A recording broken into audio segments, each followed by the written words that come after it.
10,000 तास जर आपण एखाद्या गोष्टीचा सराव करू शकलो तर त्या गोष्टीमध्ये आपण पारंगत होऊ शकतो असं म्हणतात। एका दिवसामध्ये असतात 24 तास।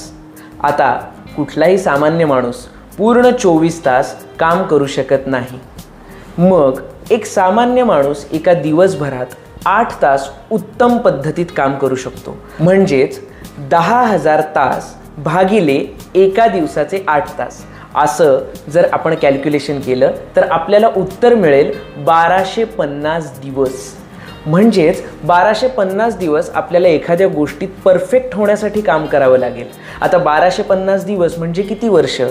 एका वर्षासाठी 365 दिवस असतात। मग 1250 भागिले 365 असं जर आपण केलं तर उत्तर मिळतं 3 वर्ष 5 महिने 5 दिवस। पण इथे एक गंमत आहे, इथे आपण एकही दिवस सुट्टी घेतलेली नाहीये। आपण असं गृहीत धरलंय की आपण रोज 8 तास काम करणार आहोत। पण एका सामान्य माणसाला आठवड्यातून किमान एक दिवस सुट्टी तरी गरजेची असते, एक दिवस आराम हवा असतो। तो जर त्याने केला तर तो दुसऱ्या दिवशी अधिक उत्साहाने काम करू शकतो। म्हणजेच आठवड्यातला एक दिवस किमान आपण सुट्टीचा ग्राह्य धरायलाच हवा। मग एका वर्षामध्ये असतात 52 आठवडे। एका आठवड्याची एक सुट्टी म्हणजे वर्षभरात 52 सुट्ट्या, म्हणजे 52 दिवस एका वर्षाचे ॲड करावे लागतील। पण इथे तर आपली 3 वर्ष होत आहेत, म्हणजेच 52 गुणिले 3 बरोबर 156 सुट्ट्या। आणि 5 महिने पण आहेत। एका महिन्यात 4 आठवडे म्हणजेच महिन्याच्या 4 सुट्ट्या, तर 5 महिन्याच्या 5 गुणिले 4 20 सुट्ट्या, म्हणजेच 156 अधिक 20 176 सुट्ट्याच झाल्या।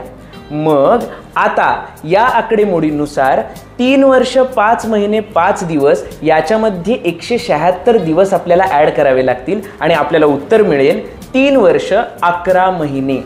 आता काही जण आठवड्यामध्ये 1च्या जागी 2 सुट्ट्या घेतात, त्यामुळे पुन्हा 52 सुट्ट्या वाढल्या।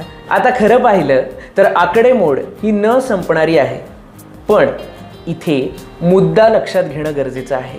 हा मुद्दा म्हणजे एखाद्या गोष्टीत पारंगत होणं हे सोपं नाही। त्यासाठी हवेत कष्ट, सातत्य, सातत्याने कष्ट आणि कष्टामधलं सातत्य, तरच आपण एखाद्या गोष्टीत पारंगत होऊ शकतो। इझी सक्सेस कदाचित मिळेल सुद्धा, पण कदाचित ते फार काळ टिकणार सुद्धा नाही।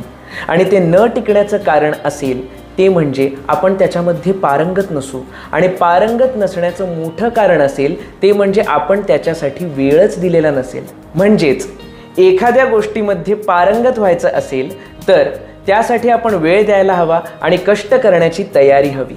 मग आपल्याला यशाच्या मागे धावायची गरज पडत नाही, तर यशच आपला पाठलाग करू लागतं। Positivity with Varun Bhagwat.